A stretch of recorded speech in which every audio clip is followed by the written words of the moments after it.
anche a Nencini.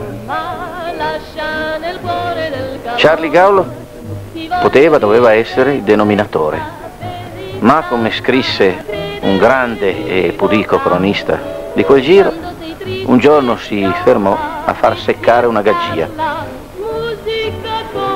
Cosa fece Gaul? Molto ma molto semplice. Fece pipì con eccesso di licenza, dandosi un permesso di sosta superiore al consentito al lecito.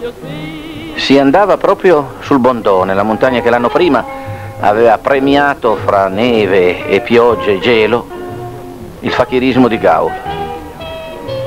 Approfittò di quella pipì fuori ordinanza Gastone Nencini, proprio l'uomo al quale la sorte, sotto forma di una foratura, aveva negato.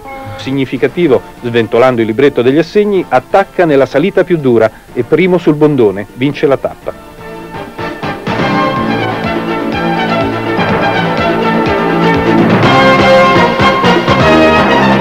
È finita? L'Italia. Sul Bondone primo Poblet, ma Nencini maglia rosa.